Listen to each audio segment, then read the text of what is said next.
Hi everybody, I hope you're safe and I hope you're well at this really difficult time.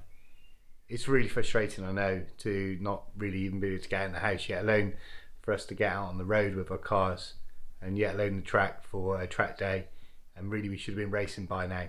Now the sort of person I am is I look at what I can do at the moment. What can I do to get myself into the best possible position for when we can get out there on track?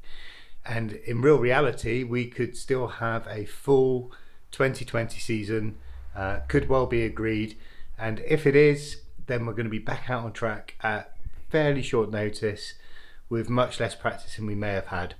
So what are some of the tools that we've actually got around us that we might be able to use? You may well have seen my video where I showed my budget race simulator. I'll pop the link in the description below, go ahead and have a look. But you get to see the Xbox based simulator I've got. It's not ideal, but it's best I've got for now. But on top of that, I thought there must be some things I can do.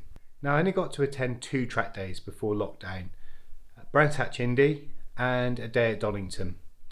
The Brands Hatch Indy experience was fantastic. I was joined by a driver coach, Jamie Unwin, who was with me throughout the day, and whilst Brands Hatch is my local circuit and one that I'm really familiar with, Jamie was able to help talk me around the circuit, and we found loads of ways of improving around Brands Hatch Indy. The day at Donington I was on my own, and now I've got back and looked at the VBox data and the VBox footage. I can really see that throughout the day I made very little improvement. The weather was fantastic, great day, nothing down to the weather, can't blame that. Sun was in my eyes and all those things, but no, it was a great day. Yet there was time to be found. So that left me wondering, at the moment we're all finding ingenious ways of keeping in contact for social purposes with our friends and our family, and for business purposes to keep things moving. We're embracing all the different technology around us. Well, why not for race coaching? So I've got in contact with Jamie Unwin, and I asked him if he would do an online coaching session with me. We would use the Zoom conferencing software where I could share my VBox screen, and just like we were sat next to each other at circuit, Jamie could help talk me through some of the things around the lap of Donington that I was doing well, and certainly to find some of the areas where I was doing not quite so well. So what I've done today, Jamie kindly agreed, and he also allowed me to video the whole thing, and I've shared it with you. I've given you the whole thing. So today's video is a lot longer than one of my usual videos. I usually aim to do something in 5 to 10 minutes for you, but I didn't want to shortchange it. So today I've published the whole thing. So it's an hour's worth of coaching, and it's all there for you. We call it a freebie from me, and you get to see some of the coaching techniques I was taught, including some racecraft. So not just the qualifying line, the quickest way around Donington, but what are some of the lines you take to attack or defend as well. So you see it all. I've left it all in there for you. To make it easier to navigate, I've put some markers on the YouTube video. So lovely. If you want to hear the whole thing, if you've got the time, I'm sure you'll find it interesting. You get something from it. If you want to skip to a certain section of the circuit, I completely understand, and you'll be able to jump through. Do, however, have a look at the end of the video, because I've included a lap of me practicing the techniques on the simulator. So by day, my day job as a trainer, I took a bit of my own medicine. Once I'd attended the coaching session with Jamie, there was a few things I'd done to really help learn what he had taught me. Number one is I had a printed sheet of the Donington Park circuit with me whilst we was doing the coaching session, and you see that throughout the session. If you watch it through, you'll see that I'm taking notes. It's a really nice experience, by the way. You'll also see that I've got a can of beer, a bit different to being at the circuit, right? But anyway, I made notes. Once the session was complete, I wrote all my notes up, and those couple of things really start to help internalize that what he's telling you, help you digest it and internalize it. What I then done was took those coaching tips out onto the simulator to practice those lines. Now, admittedly, of course it would be much better to be out on track, but that's not even a possibility at the moment. So the whole thing about at least getting behind the wheel of a simulator starts to help you learn those lines. And I guarantee when I get to Donington Park next, the whole thing will be much more familiar and I'll get up to speed quicker, making better use of that track time. So look, there's an idea. I found it a very good use of time and resource to spend that hour with Jamie. If you like the sound of it, I'm sure he'd be delighted to hear from you. I've put his contact details down in the description below. Please do get in contact. I fully appreciate you may not be with me for the full hour today, so I'm going to put my appeal right here. If you've not done so already, please subscribe. That makes a huge difference to this channel and it's really appreciated. Give the video a thumbs up. Plus, I'd love to hear from you. If you've got any thoughts, if you've done anything similar yourself, any hints or tips, please do leave a comment below. Myself and also all the other viewers of this channel will find that really, really helpful. So please enjoy the video. I hope you get something from it. Keep safe, and I really look forward to seeing you out on track soon. What I want you to do is play the video. Yeah. Well, I'll just get a quick overview, and then I want you to talk me round. We'll play the video again, and then I want you to talk me round the lap. Okay. Of where you're looking and what you're doing.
Okay, so there was a bit of traffic on both laps. Yeah.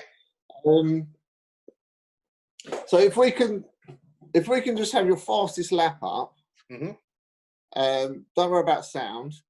Yeah. And then talk me through where you're thinking, where you're thinking is that. So where you're braking, where you're looking. Yeah. How you feel like you're getting on the power, how you feel like your braking is, how the car feels, any if the car's moving around, if any imbalance.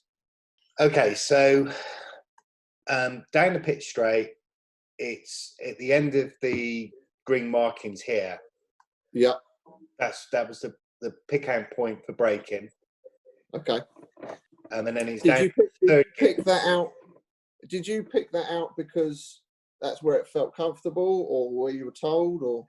I watched another video on YouTube through. Right. It wasn't an academy based one. Right. But I watched a lap. Somebody spoke through a lap. It's what they'd picked out. Yeah. I've got no doubt that perhaps I could look at adjusting that braking point, because I would have continued in true style just to continue to have done what seemed okay, rather than perhaps look for the extra. And pushing on a bit. Yeah. The traces probably suggest that. Did the car feel uncomfortable at turning? And do you feel like you were carrying brake to the apex, or were you braking a straight line, off brake, turn in? No, I was trailing a brake into the apex. Yeah. But from what I learned from a Brands Hatch session, the car wasn't on that limit. Whereas where I got it to at Brands before was that lovely point where the car starts to move around underneath you. Yeah. It was still feeling planted, as though telling me I wasn't on the limit. Yeah. Okay. What I was able to do consistently well was turn in and hit what I'm pretty sure is the apex. Yep. But it was a bit easy. That's what's telling me, there's more. Not quite there. Yeah. So you're getting over to the apex fine. It's slightly further round, sort of almost at the end of the green, probably just by that marker really.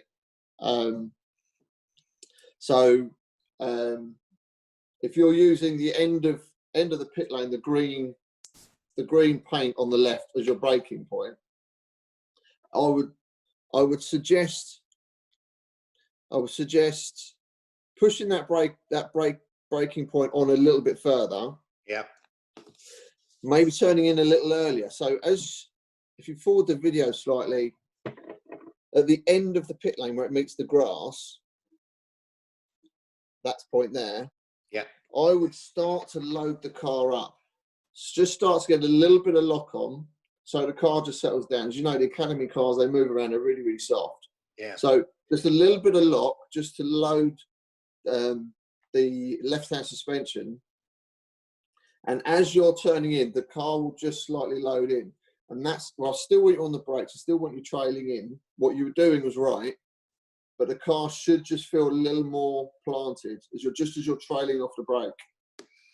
And because the marker's there, if you lift your vision and focus on that marker, you can trail the brake to a car and a half, two car lengths before that point. Let the car settle down and then pick up the gas. Right. So the brake point. So the brake point, if I was with you on the day, if you feel comfortable braking at the end of the paint there, I'd push you on. I'd make you go a little further. Just push you on a little further. And we'll try setting up the car for the corner in slightly different ways.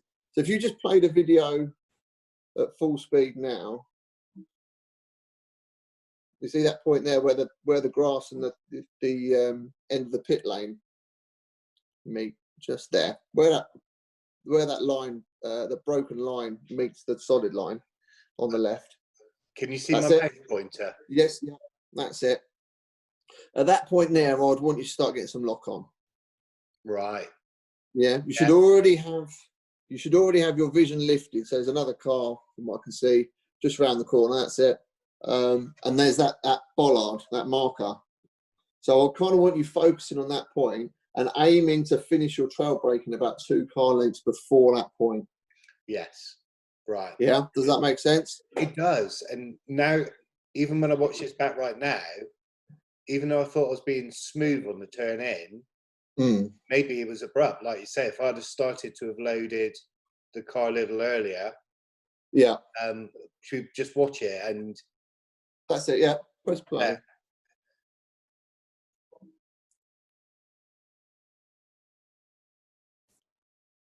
So the other thing is with a little bit of preload. So the car's obviously got some lateral force going into it. It's rolling. It's now loading up the near side suspension. So the suspension's loaded. The car's up. And at this point here, you should really be coming off the brake now. And at this point, I would get you. There's a little orange bollard. Looks like a fire marker's post in the distance, lifting your vision and really looking round the corner and really burying the throttle. So what it looks like from the speed trace here is, it looks like I've got a balance. You're back on the throttle. I am on the throttle. You're a little bit on throttle, but I would be getting you to set the car up a little better. Yeah. So you could pick that up earlier. So if you think the next part of the circuit, you're going down through the Craners. Yeah. That's all flat out. You're not braking until the old hairpin. So it's quite a significant length of track. Yeah. And any time you might forfeit in the first corner there, you're going to pull back in spades down the hill. Right. So turning in, car's loaded, just a little bit of lock to start with, carrying the brake in, gently trailing off the brake, get the car settled in. And then do you remember at Brands, especially at Graham Hill? Yeah. I would say to you that the Academy cars, they don't like indecision. They don't really, if you're a bit like, oh, I don't know. Do you remember at Graham Hill where I was just like, just bury the throttle? Yeah. And the car sits back, it squats, sits down, knows what you want to do, knows where you want to go, and behaves itself. It's another one of those where you just have to just trust the car, get on the gas. Obviously, the cars are slightly understeering, maybe a little bit of lock just to help it round. Right. But it's an aggressive corner, the first corner at Donning. One of the errors I was making at Brands Hatch was up at Druids. Yep. It was the temptation to get on the throttle a little early. Have I repeated it there? Would I been better being a touch patient and then getting right into the throttle? I think because we would have changed your entry, so I would have got you braking a little later and probably for longer. So looking at your trace, it looks like you've hit the brakes really quite well. But the bottom of the trace, it sort of looks like it's just a bit of indecision. Just a little bit of, oh, okay, I'm all right. Now I'm back on the power. Yeah. So what I would have aimed to do is get the trace braking great. You're hitting the brakes nice and hard. Trailed off and carried a little more mid-corner speed with the trailing brake. And then because we've already loaded up the car and it's settled, really get aggressively on the power. There we go. Would almost as though really with my line being a little further out before coming in. Yeah.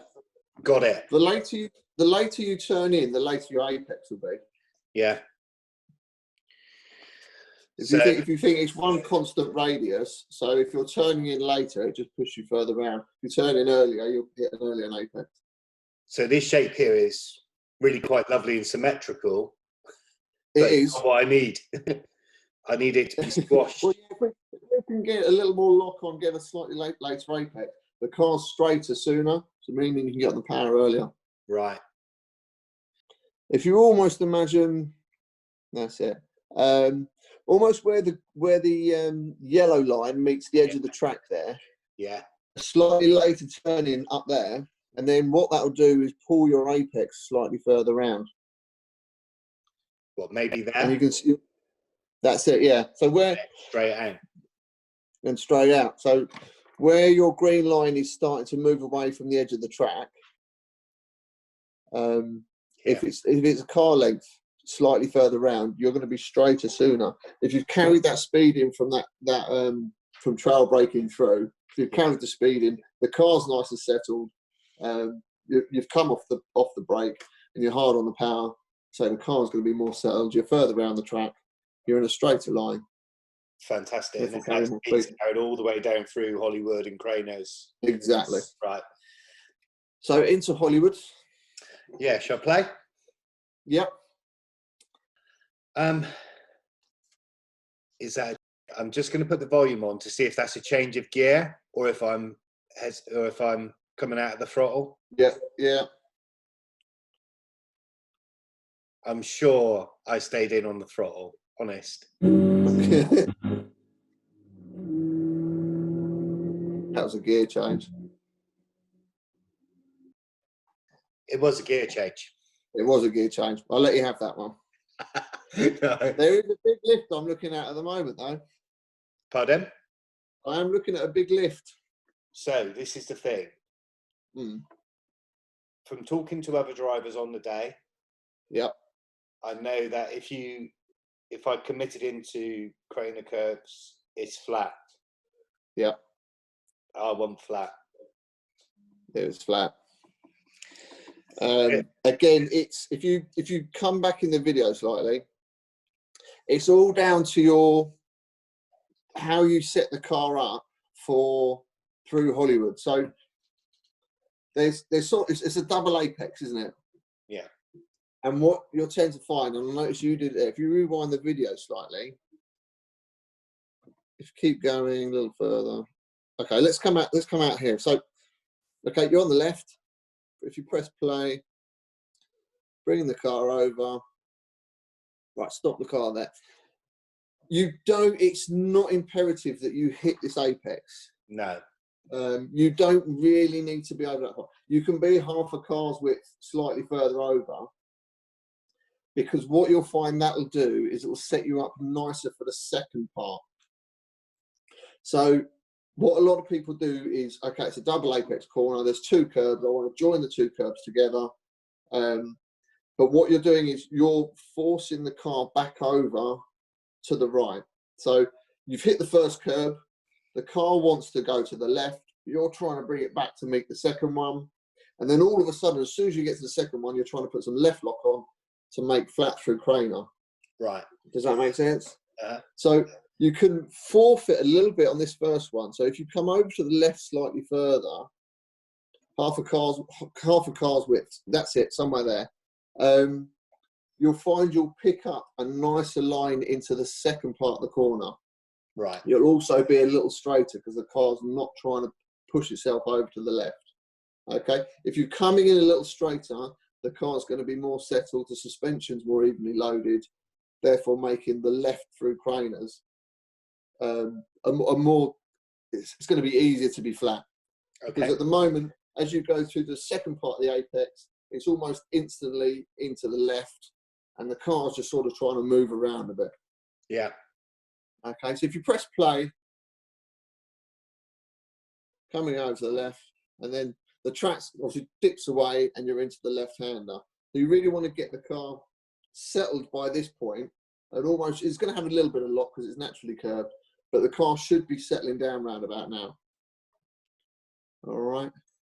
And you see how quickly it's into that left. And it really does unbalance the car, which is why a lot of people do struggle with with it being flat. It is a real big jolt.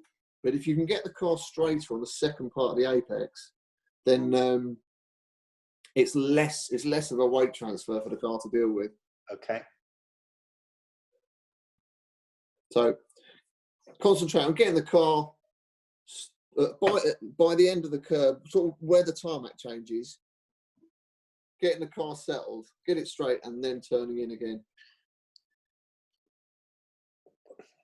The line, Jay, would I be aiming this way? Yes. Yeah. So at the moment, I'm kind of aiming this way. Exactly. And to get over. Because you're aiming over that way, you've still got quite a lot of right lock on. Yeah.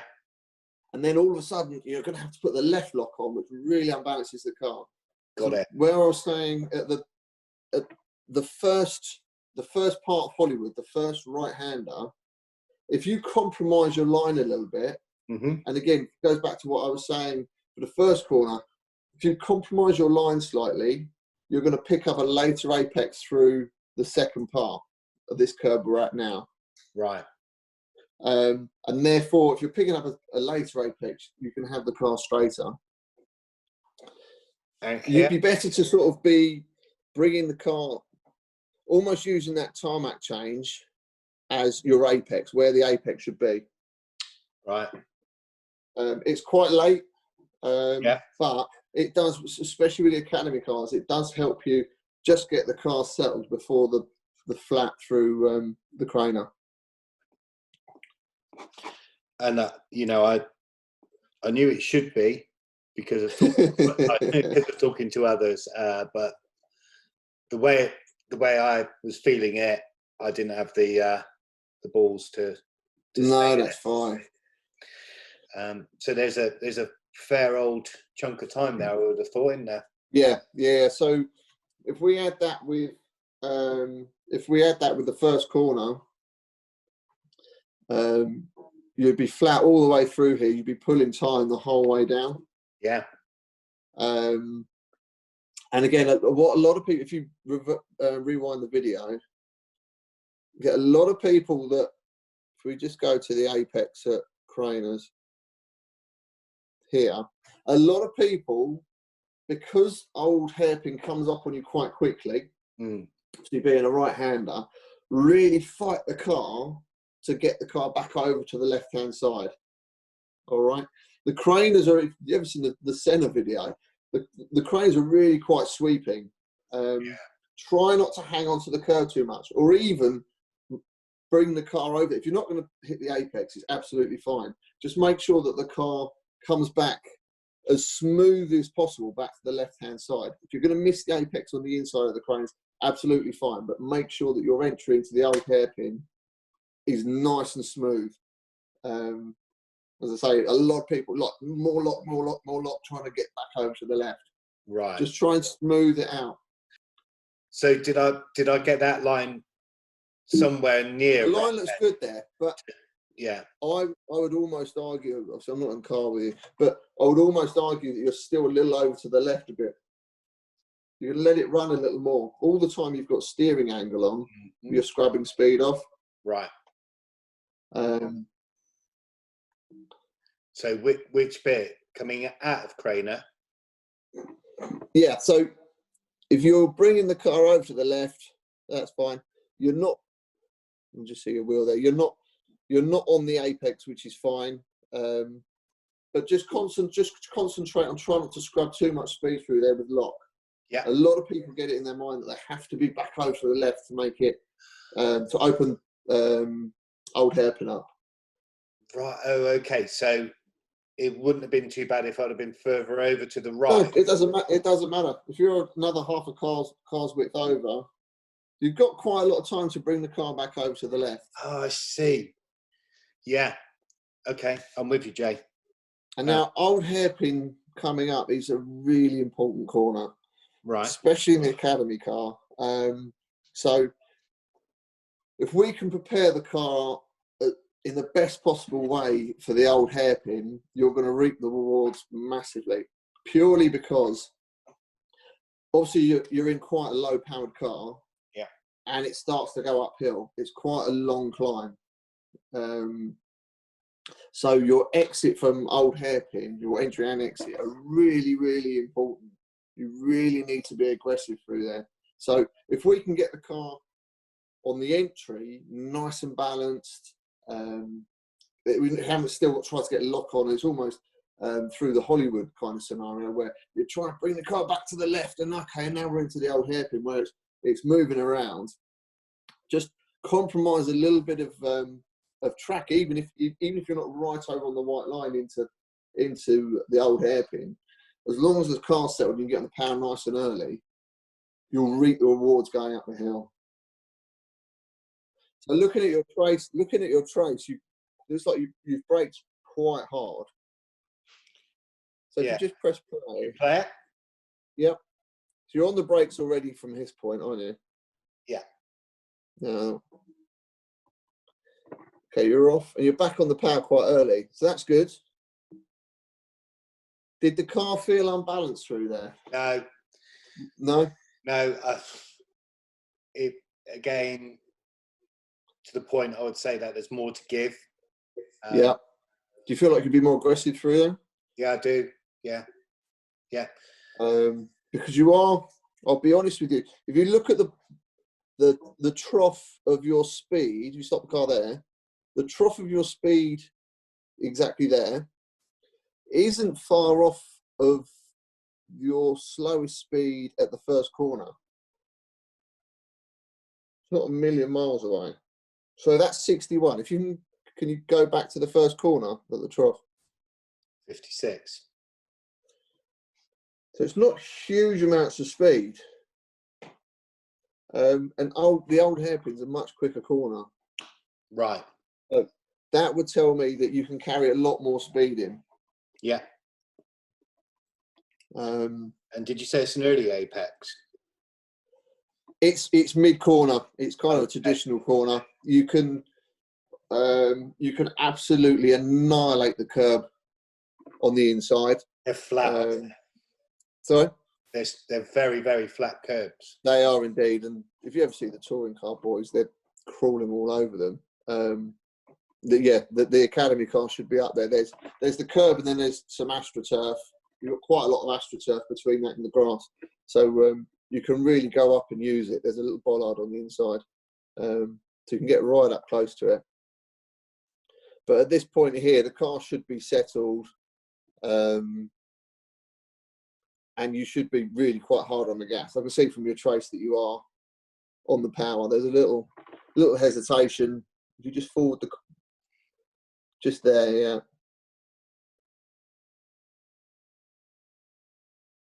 Yeah. So, yeah. Also not using the full width of the track on the exit. No, nowhere near. It's just going to cost me all the way up. Massively. As I say, the car needs quite a low-powered car. You really need to be aggressive. And it gets another one of those Graham Hill things where the more aggressive you are, the car just sits down, it squats. It'll just behave itself. So yeah, you'll find a load of time coming out the hill there. And this is the difference, the benefit of having you in the car for those sessions. I just know you would have helped me find that time. We're shouting through the intercom. So coming up the hill, so use more of the track on the left. Coming up the hill, sort of middle of the circuit's fine. Slightly, maybe 2/3 over to the right. You're actually pretty well positioned there. Obviously, you can be over to that apex. You can turn a little earlier. The turning point, you've turned in way too early. So go back. Okay. So coming up. So sort of middle of the circuit. Bring the car over to the left. We're nowhere near that curb there. Right. You can be over to the left, and it almost helps you. So as you've exited the old hairpin, yeah, you're going to use the full width of the track. Run the white line up, bring the car gently to the middle of the circuit, maybe 2/3 over, and then bring the car to the inside where this bollard is. Oh, right. So back from here. That's it. So cars on the left. Sorry? I should have been a bit further over. So cars should be on the left, yeah. Exit of old hairpin, cars on the left. As we start to come up the hill, middle of the circuit, you can turn in a little earlier to bring the car to the inside up the hill. Obviously, we're still completely flat. So bringing the car to the inside of that curb on the left. So we're over to the left slightly more here. And all the time you want to be thinking, trying to get that lock off. You want as straight a line as possible. So you've got the curbing on the right-hand side. Well, up here. That's it. So yeah, so we should be over to the left on that curbing, or at least on the white line by the curbing, and then just opening the steering as much as we possibly can to get the car to the right-hand side. So I should have finished out here. That's it. So if you press play. There's another half a second. There's still a bit more track there to be used. Yeah. And again, all the time you're turning the car, you're just scrubbing speed off. So we want to be bringing the car over to the right more. Now the turning point for the first part of, is it Mcleans up there, isn't it? Yeah. The first part of Mcleans is the end of this curb. So we're coming out. So you start to turn already. If you rewind it, go back to when we're on the curb. So here we go. So the end of the curb there is your turning point. you've actually already started to introduce lock way before your turning point. Right. Now, if you're on a quali lap, turn in where I'm saying at the end of the curb. When you're racing, it's where people are going to try and overtake. It's one of the overtaking spots. You can actually, it's quite quick, but the Brave will dive up the inside of you up there. Right. So if you turn in a little earlier, where you've turned in, you're going to end up into the right-hander in the middle of the track. Okay? That will defend your line into Mcleans. But on a lap, it's not that quick. So if you turn in later, so at the end of this curb where I've said, pull up a later apex on the left. Yeah, perfect. That will mean you'll open up Mcleans. So you'll actually have more track to play with. So if you press play,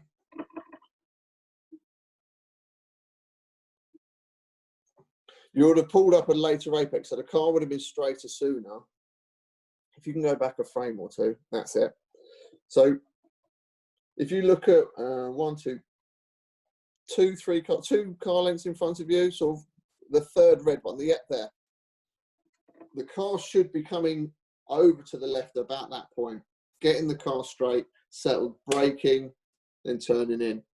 At the moment, the car's wanting to go over to the right-hand side because you've got your left lock on, so it's loaded. The car's got some lateral force going through it. It's trying to pull you over to the right. And if you press play, you're going to need to get that right-hand locking quite quick, so it kind of falls over itself. You can see the car. You can actually see on the video the car's just moved. Yeah. Yeah. And again, another uphill stint, so really want to focus on your exit through there. So from this point. So this point here, you're already braking as well, which is way too early. Right. Way too early. I would be braking where your cursor is. So once the car's straight, then think about braking. Okay. So you put your braking zone on. And have I ended up too far to the right, Jay? Just press play for me. A little bit. You can, by pulling that later apex, you'll find yourself naturally further over to the left-hand side, and the car will be balanced. It won't try to be. So obviously you've got, if you stop the video there, you've now got, at the moment, you've got lateral force that's pulling the car to the right. So the offside suspension's loaded because you're trying to turn left. You're naturally going to be trying to open the corner up by bringing the car back to the left. And then you're braking and turning in. It's quite a lot going on at one time for such a soft car. So if you turn into the left-handed part a little later, where I said at that curb, the end of that curb, you'll pull a later apex on the left-hand side. The car will be straighter, brake, and then turn in. All right. As you say on the video, I can see it starts swirling around, doesn't it? Yeah, you can see it moving. It's quite a sort of sudden turning as well. You can carry a little trail in there. You don't really need to, but if you find yourself just a light little brush of brake, and do you remember at Druids, especially, I was telling you, with the Academy cars, because they move around so much, they're so soft, all of these weight transfer, you can use it to your advantage. You can use negative weight transfer to actually turn the front in. So you've got an axis through the middle of the car, and when it turns, it spins around this axis, which gives you understeer and oversteer. Now, with a little bit of oversteer, just by doing that, the front of the car actually turns itself in. Right. Do you remember at Druids, I was teaching you just it's a little tiny lift off the throttle. It actually turns the car in really quite nicely. And again, with the Academy car, they don't like indecision. So once you just gentle lift, turn the car in, back on the power, it sits down, it behaves itself. again, you can kind of use a little bit of that here. So you can carry a little bit of braking, Right. just turn it in, and then really aggressive on the power. Looking for the bollard, that's your apex.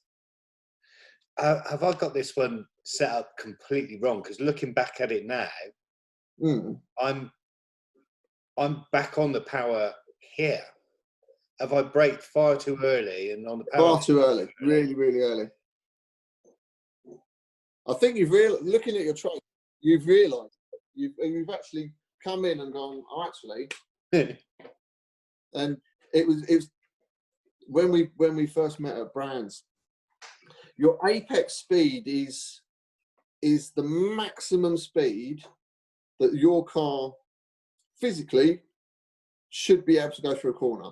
So when you first start teaching people, you sort of go, right, okay, we'll brake in a straight line, get the car settled down, off the brake, turn in, picking up a trailing throttle. By trailing throttle, we mean you're not accelerating, you're not decelerating. At the end of your braking zone, that should be your apex speed. Yeah. Okay. So you're braking a straight line, any gear change needs to be done off, a little bit of throttle to carry that apex speed, which for argument's sake, let's say 70 miles an hour. Now, as we've moved on with your advanced techniques, we're bringing in trail braking. So if your braking zone is that long,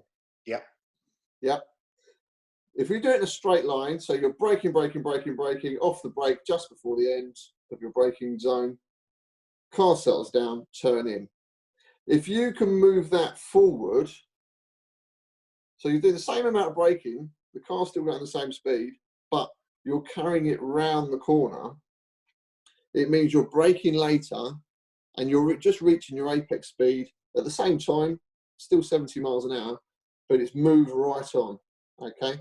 And again, what that brings is because you've introduced lateral force, you can actually get the car to move around. You can play with the trajectory of the car with the throttle and the brake. And again, if we spend more time in car, I'll get you to start playing around, just brushing the left foot on the brake.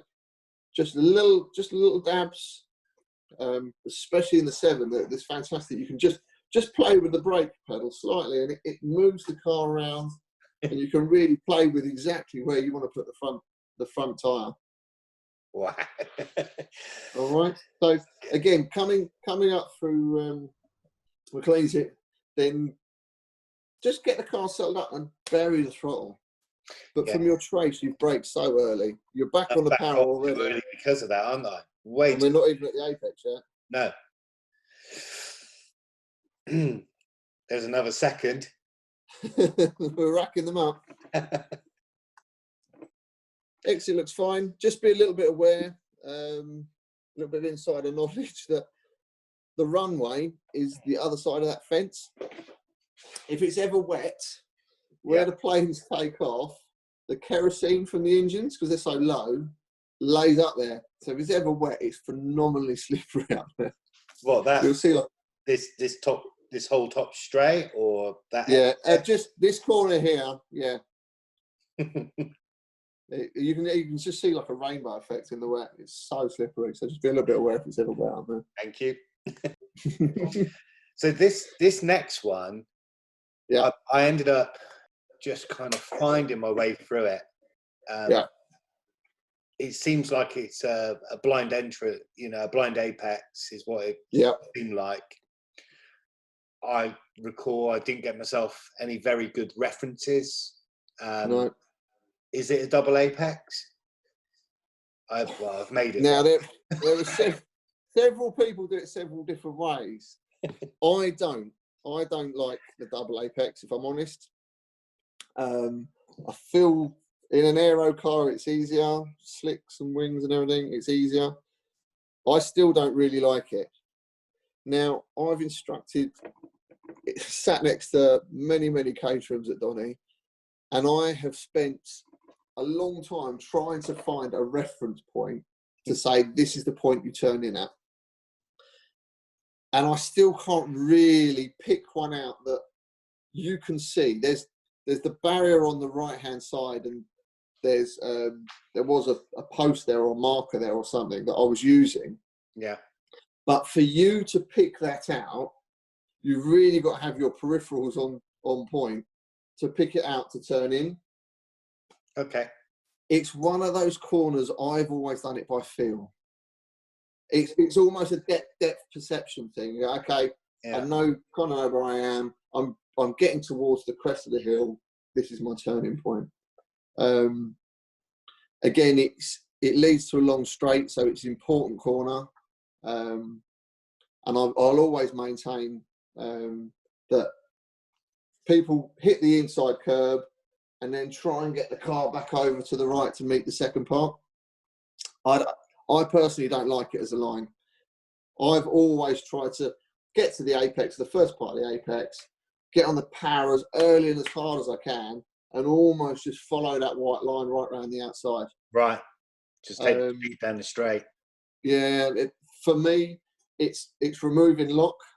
Yeah. I'm on the power. I'm not trying to add lock to bring the car over to the right. A lot of people, if they've missed the curb on the right, they're fighting the car trying to bring it over. For me, it doesn't work. I don't like it. I know I've got friends that do double apex it. So it's kind of a personal preference thing. For me, I prefer to let the car run wide. The other thing is, if you're on the GP circuit, if you're letting the car run over to the right, mm-hmm.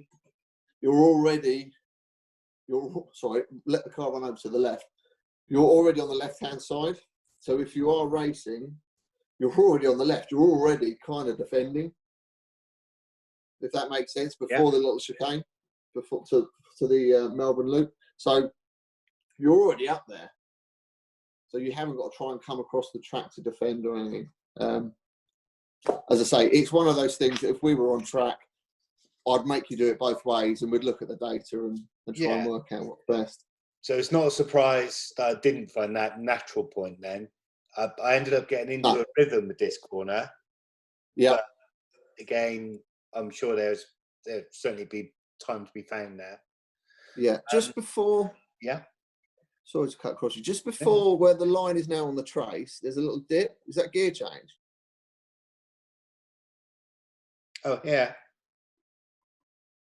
It does look like one. Is it up or down? Let's have a listen.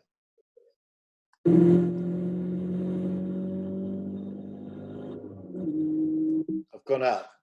It's up. Okay. But have I stayed in third?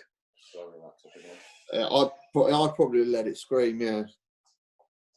And it again, it's down to if you're holding that slightly tighter line, you might need to change gear with more angle in the car. If you're just hitting the first apex, then the car's going to be slightly straighter. It's going to feel like a nicer gear change up into fourth. Yeah.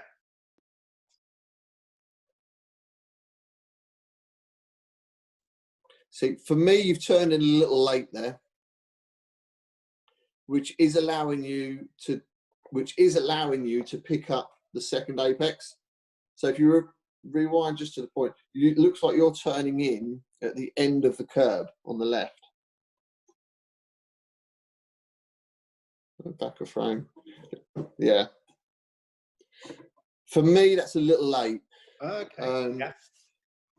But as I said, it is allowing you to make the second apex. Because you're picking up a later apex on the right-hand side there. You see, you're at the apex quite far around the corner. Yeah, yeah. So this curb, which is allowing you to bring the car back over to the right to make the second one, which is absolutely fine. But again, I personally would turn in a little earlier. So if you rewind the video back to the turning point, there's a bollard on the right there. Just after the bollard, I'd be picking up the apex. So turning in probably a car and a half lengths a little earlier, over to the bollard. And now I'd be focused just absolutely flat chat and unwinding the lock. I'll be out there. Moving out. Is it actually a little bit like almost like McLaren Clearways then? Exactly. Yeah. Do you know that? Sorry, Jack. Sorry. Luckily, you haven't got sort of as much negative camber like at Brands. Yeah. It's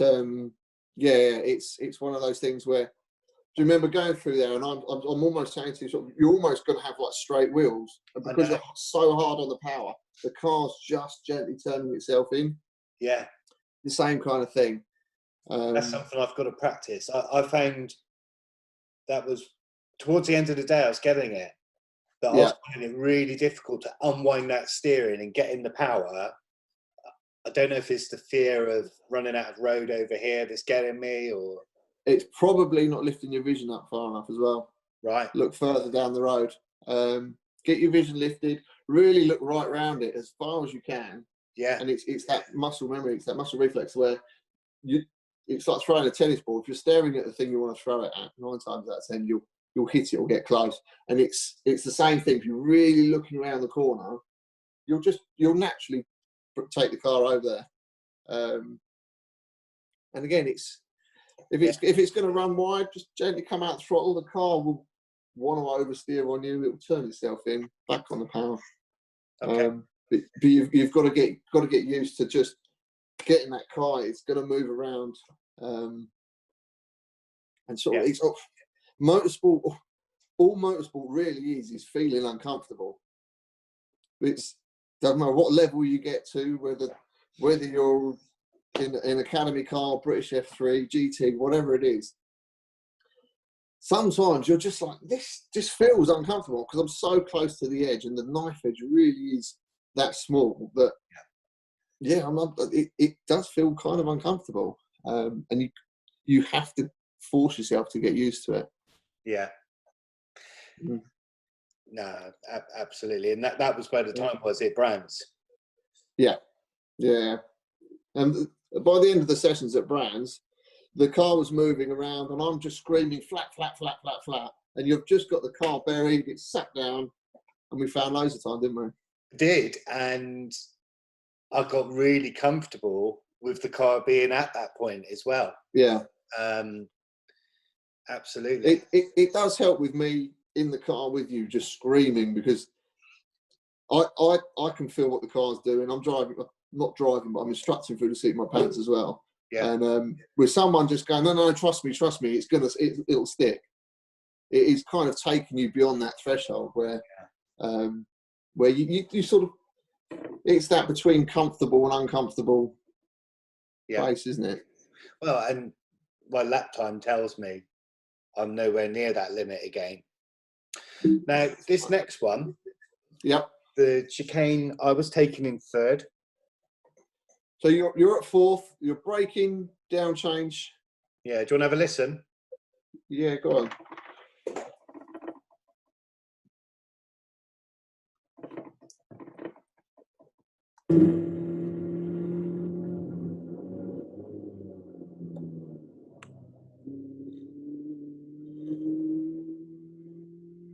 Yeah, third's absolutely fine. It felt fairly swift through there. Yep. I did feel as though I had the car on that kind of the dancing bit. You could probably hear the tyres as well. Yep.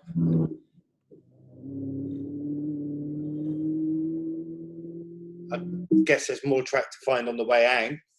On the way out, you can bring the car slightly. You can use a little more curve on the second part, the right. You can go over not all the way over the green stuff, but you can use a little bit more. Again, just try lifting your vision a little bit more, which will help you use more of the track and bring the car slightly further over to the right in the entry. So I'm in the second part of the corner. So so use a bit more of this green stuff. It's absolutely fine. But it's one of those chicanes where it's so wide and it's so open. There are normally bollards there. Sometimes they put tyres out for race days and stuff. It just depends what's going to be out there. But it's one of those corners where you're hard on brakes, down one, turn in, and then you just bury the throttle again. And you could, again, you can trail brake into the first part and then just aggressive as you can. It's really wide on the exit. Coming in down the back straight, brake, down to thirds, trail brake into the first part. And then, yeah, you should be, go back a couple of frames. Because I was braking all the way to that apex. Yeah. For me, yeah, coming off the brake, sort of now. Yeah. So pretty much where the trace is saying, and then aggressive. You can probably carry more speed through there, so you're not using the full width of the track. So probably the second part, Jay? Yeah, yeah.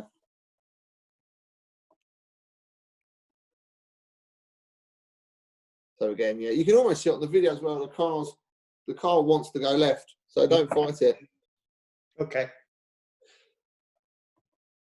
Melbourne Loop.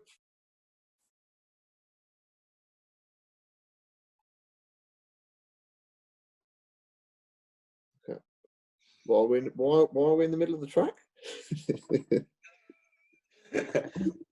Looks nice. Stop the video there. I felt like I was just trundling around this one. It's one of those ones now. The Academy cars, a little bit like Druids. Do you remember I sort of told you, in any other car really, understeer is bad. It's just scrubbing speed off. The Academy cars, you can kind of fire it at it and just hold some lock on, a little bit like Druids. Yeah. Now, if you actually look at the curve on the delta there, on the trace there, you see it sort of plateaus off and then starts to climb. It's got a nice gentle curve there, and it's where that line is. If you go back to the left slightly, where that line is, left a little bit, that sort of flattens out, doesn't it? Yeah. And that's the car not accelerating. That's just the car holding speed, and that's on the exit. So if you click on that, keep going there. The car should be accelerating really hard right now. That should be a really quite a steep line. Yeah. So same as we did, exactly same as we did at Druids. You're just approaching it a little quicker. Bringing the car, braking in a nice rate. If you go back to your entry, let's see how you're braking. Did you feel like the car was unbalanced at apex? No, it just felt very pedestrian. Did it? The back, I did get some oversteer, some occasions going around here, coming out of it. Right. Nothing of any concern. The whole thing did feel quite, pedestrian. Okay. So where are you braking? Beginning of the curve there? Just into it? Yeah. Okay. Was that done on depth perception, or was there a mark there, or? I had no fixed reference. It was just by feel. By depth perception, yeah. Yeah, it was. Yeah, we've gone over to the right really quite early. Yeah, I made that mistake. I was making that mistake here. Druids to Graham Hill. You were, yeah. You were coming out of Druids and just keeping that lock on and bringing the car over. You remember I got you to straighten up for a bit and then bring the car gently over. I can see I'm doing exactly the same thing there. I could have just let the car crack on at the left. But we still got lock on. You can see the camera move as you straighten up a bit. You still got a load of lock on. I missed a gear there. Okay, that's allowed. Final corner again. There's no real sort of.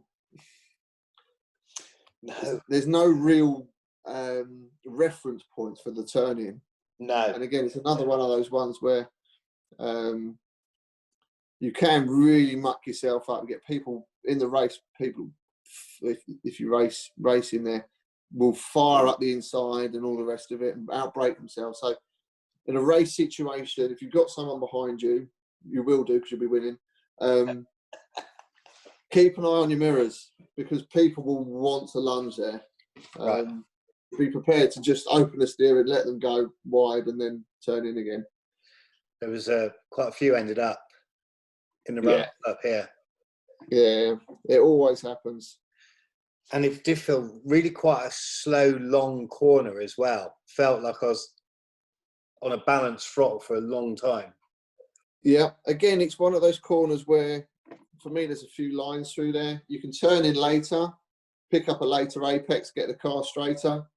It depends if you're quali or racing. Then, if you're racing, turn in a little earlier. You can almost park the car in the apex so no one can get a run on you, and then pick up the gas nice and early, or as early as you can.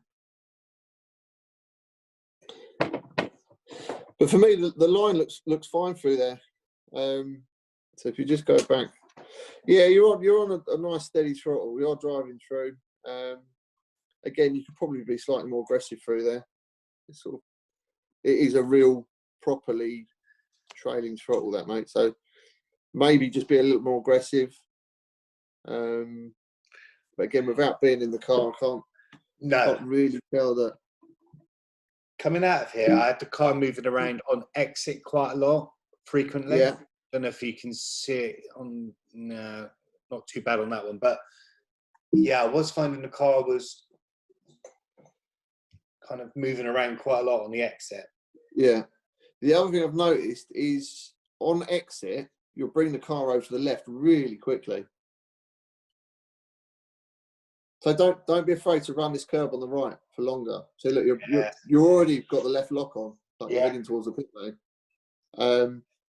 I always try and imagine there's a sort of just a straight diagonal line back to the left. So from right at the start, your braking point was the end of the painted bit of the pit lane. Yeah, wasn't it? That's where we're braking. Yeah. So if you imagine a diagonal line to, I don't know, 50 feet just before that, just bring the car nice and gently over. Just a little bit of lock. Again, because you're coming out, you've just done what you've done at the Melbourne Loop. You're trying to get, okay, I need to be on the left for the next one. Yeah. So just get it straight, let it settle down, let the car pick up as quickly as it can. Just gently bring the car over to the left. Right. And that's a mistake I'm repeating over and over. Yeah. Okay. You're hanging on to lock too long. And that's two things. It's your vision, get it lifted, look further down the track, and try not to. I know what you're thinking. Okay, so the next corner's a right-hander, so I need to be on the left. So okay, let's bring the car over to the left, as opposed to just getting this nice flow through the circuit. Yeah. It's almost sort of dot to dot moment. Okay, next is a right, so I need to be over there, and next, but try and sort of stitch the circuit together, get it in a nice flow. Fantastic. Brilliant. All that makes sense? That's fantastic, Jay. That's absolutely. We found you 12 seconds. Yeah, 12, that'd be all right, wouldn't it? I hope you found that coaching session really useful and took loads from it. I certainly did. Like I said at the beginning of the video, I wanted to put it straight into practice. Following the coaching session, I went on the simulator to really embed what I've been taught.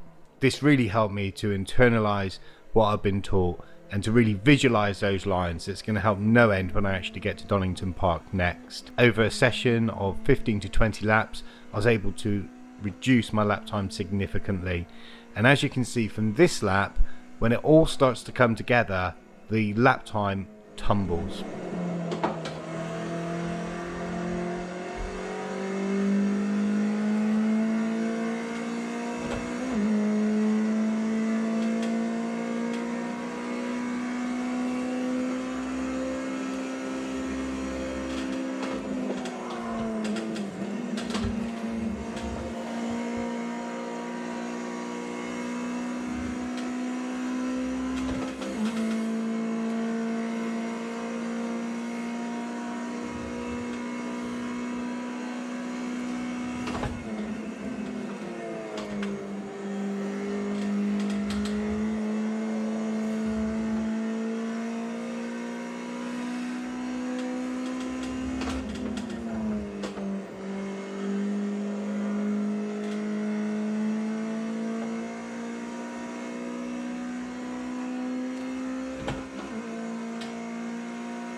Okay, I hope you really enjoyed that coaching session and got lots from it. I certainly have, and I certainly will when I'm back out on track, and I cannot wait. I'm sure you can too. If you've not done so already, please do give the video a thumbs up. That's much appreciated. I'm sure Jamie will be equally as pleased with me if you get in contact. The details are in the description below. Please go ahead. But for now, please keep safe, and I'll see you soon.